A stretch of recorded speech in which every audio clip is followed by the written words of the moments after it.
This is the story of how Freddie Mercury spent the summer of 1977 building a song that served as a bridge between a rock star and 70,000 strangers. He called the result his participation piece for the fans. Many people who hear those famous piano chords today think they are just listening to a celebration of individual success. The reality of how this song began is far more inclusive and technically daring than most realize. Mercury was searching for a way to break down the physical and emotional barriers of the massive stadiums Queen was starting to headline.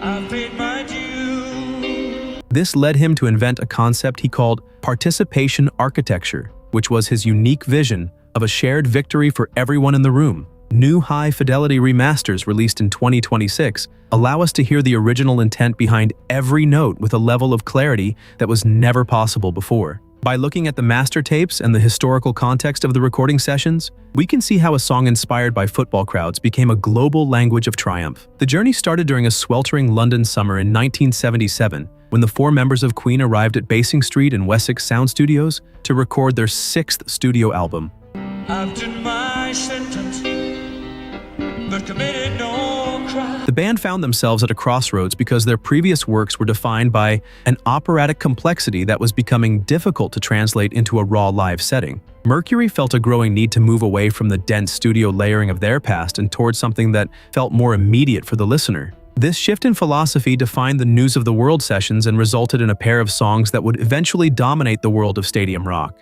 During a candid interview with Circus magazine in 1978, Mercury admitted that his primary inspiration for the new material was the sound of a massive football crowd singing together. He was fascinated by the way a simple melody could be picked up by thousands of voices at once, so he set out to write a song that people could latch onto within seconds. Time after time.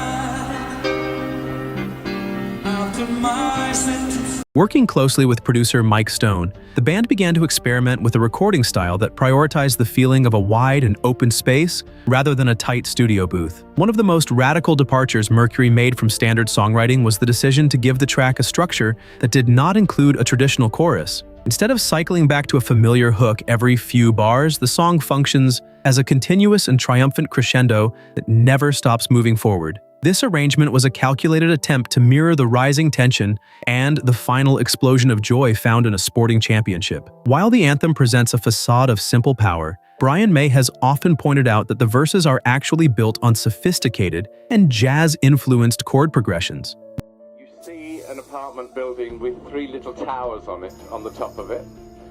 These intricate musical shifts provide a necessary tension that makes the eventual release of the refrain feel even more earned and massive. The band spent weeks perfecting the balance between this technical brilliance and the visceral emotional impact that Mercury knew would make the song a permanent fixture for their fans. When the song was released in October of 1977, it did not immediately receive the universal acclaim that its massive legacy might suggest today. Instead, it sparked a fierce debate among music journalists who were beginning to embrace the minimalist and rebellious spirit of the growing punk movement. This was the last place he stayed in. He actually left here on the 10th of November, 1991. That was the last time he was here. Critics from the New Musical Express were particularly vocal in their disapproval, and they famously labeled the song as an arrogant display of rock star vanity. They argued that the lyrics were a literal boast of superiority over the rest of the world, and they viewed the theatrical style of Queen as a relic of an era they wanted to leave behind. Mercury refused to let these accusations stand and used his public platform to explain the true meaning of his lyrics to the people who actually bought the records.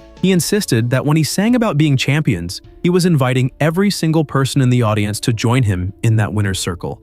I've done my sentence, but committed no crime. Mercury answered the accusations of arrogance by framing the band and the audience as a single, united force. This turned the track into a powerful tool for shared empowerment, especially when it was released as a double A-side with the rhythmic stomp of "We Will Rock You." That pairing changed how the music industry viewed the stadium experience. It moved away from a simple performance toward an environment where the crowd was just as vital as the musicians on stage. John Deacon played a major role in creating this unity by writing a melodic bass line that served as a steady anchor for the massive vocal arrangements. His playing allowed those complex harmonies to soar without losing the driving pulse that kept the crowd moving in perfect time.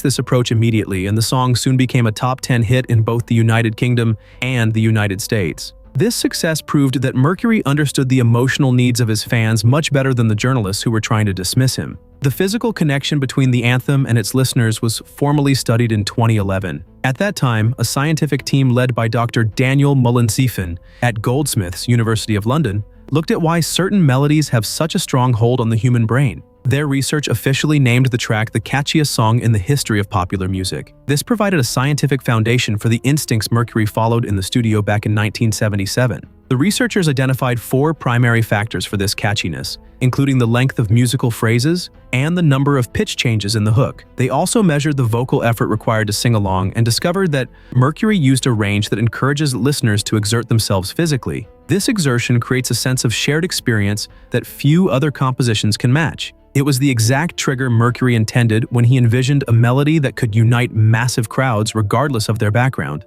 This was the last place he stayed in. He actually left here on the 10th of November, 1991. That was the last time he was here. The study also noted that the anthem uses long musical phrases that allow a singer to take a deep breath before delivering a powerful burst of sound. This structure mimics the natural patterns of human speech during moments of intense emotion. It makes the song incredibly easy for the brain to process and remember. Because of this design, the track has remained at the top of catchiness rankings for over half a century. By the early 90s, it had become a constant presence on what critics call the global victory playlist. Its reach expanded even further when it was chosen as the official theme for the 1994 FIFA World Cup. This cemented its place as the universal language of sporting triumph across every continent. It was more than a marketing choice, as it recognized the song as the default soundtrack for the human experience of winning. Its dominance in the world of sports was confirmed by a Billboard retrospective published in 2024. Time after time, after my sentence. That report looked at decades of stadium data to name it the most played victory song in the history of the NFL, NBA, and Major League Baseball. The data proved that the song is a core part of modern sports. It serves as the celebratory peak for everything from high school games to the Super Bowl. The track has evolved into a piece of shared cultural heritage that belongs to the public just as much as it belongs to the band. Even people who have never attended a Queen concert are intimately familiar with the melody. It has become an inescapable part of the atmosphere at every major sporting event on the planet, proving that Mercury succeeded in creating a truly universal anthem. On the afternoon of July 13, 1985, this concept of participation architecture came to life at Wembley Stadium during the Live Aid benefit concert. Queen had used the song as their closing anthem for years, but the atmosphere that day turned a standard concert staple into a powerful historical artifact. You see an apartment building with 3 little towers on it, on the top of it. Brian May later told Mojo magazine about the overwhelming sight of 72,000 people swaying in unison the moment Freddie sat at the piano to start the intro. He saw that afternoon as a definitive turning point. The band reached a level of connection that went far beyond a normal rock performance. They weren't just playing a set for a crowd anymore. They were leading a massive emotional event for an estimated 1.9 billion people watching across the globe. Before we continue into how those 21 minutes redefined the role of a rock frontman forever, do you agree with Brian May that this was the definitive turning point for the band? Share your thoughts in the comments below. If you are enjoying this story so far, hitting like and subscribing really helps us keep making content like this. Now, let's carry on. Those 21 minutes on the Wembley stage ended with the anthem, and it proved that Freddie's vision of shared victory could reach nearly 1/3 of the human population. The show highlighted his unique ability to command a stadium using simple melodies. This was the last place he stayed in. He actually left here on the 10th of November, 1991. That was the last time he was here. These tunes invited every single person to become a vital part of the performance. Live Aid cemented his legacy as the ultimate frontman by showing how one voice could bridge the gap between London and viewers in every corner of the world. That specific rendition is still the gold standard for live music, and fans often call it the greatest version of the song ever caught on film. It confirmed that the track wasn't an act of arrogance, but a piece of musical engineering designed to bring people together through a triumphant chorus. Tens of thousands of fans moving as one remains an iconic image, proving that Freddie finally built the bridge he envisioned nearly a decade before. This vision of a shared experience took on a new dimension in May of 2026 with the release of the News of the World Ultra High Def project. The restoration was timed to start the celebrations for the 50th anniversary of the album in 2027. It changed how we hear their studio work. Brian May and Roger Taylor oversaw the project using artificial intelligence to unlock secrets hidden within the original master tapes. For decades, the thick vocal harmonies and powerful instruments created a wall of sound that sometimes hid the individual brilliance of the four musicians. New technology allowed engineers to isolate Freddie's original vocals and the instrumental tracks with a precision that was impossible during the analog era. I've done my sentence, but committed no crime. Reviews in Sound on Sound in June of 2026 highlighted the clarity of the new version, especially the work of John Deacon and Freddie Mercury. Critics noted that for the first time, the complexity of Deacon's bass lines had a punch that was previously buried under the guitars and drums. This clarity showed how Deacon acted as the secret architect of the rhythm. By providing a sophisticated foundation, he let the piano and vocals reach their full height. The remastering also brought out hidden nuances in Freddie's piano playing, like the subtle attack of his fingers and the resonance of the sustain pedal. These tiny details humanized the performance and reminded the world that this anthem was born from a physical interaction in a quiet London studio. The 2026 release featured a new Dolby Atmos mix that aimed to break down the walls between the listener and the recording itself. This audio experience placed fans right in the middle of Wessex Sound Studios as it looked and sounded back in the summer of 1977. By stripping away decades of heavy compression and widening the soundstage, the vocal layers could finally surround the listener, mimicking the feeling of a massive stadium crowd. Brian May and Roger Taylor expressed total surprise at the results, stating that the technology finally captured the physical scale Mercury always wanted for the track. You see an apartment building with three little towers on it, on the top of it.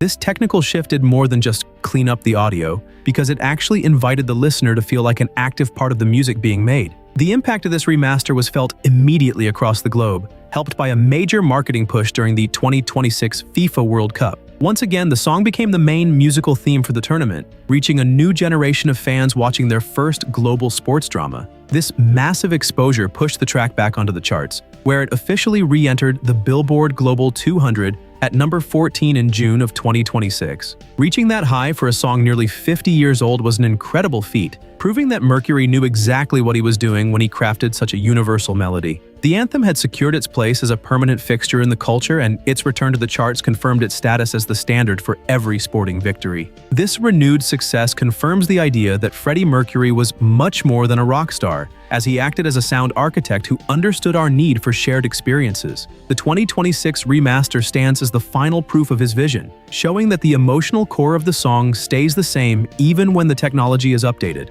A review from Pitchfork in July of 2026 mentioned that the isolated audio makes the 1977 vocal performance sound like it was recorded just yesterday. Mercury's voice acts as the bridge between the technical skill of the band and the deep needs of the audience, showing that the song is built to make everyone feel like they belong to something bigger. Time after time, after my sentence. While Queen continues to tour with Adam Lambert and release archival projects, We Are the Champions remains the most essential part of their identity. Other hits might fade in popularity on the radio, but this anthem is the definitive statement of what the band meant to the world. It has the unique power to turn a stadium into a cathedral and make thousands of strangers speak with a single voice. The 2026 project ensures that the technical brilliance of the 1977 sessions will be saved for the future, allowing the song to keep connecting the performer to the fan. The way Mercury designed the song to encourage participation has survived for decades, proving he was a visionary who knew music is most powerful when people sing it together.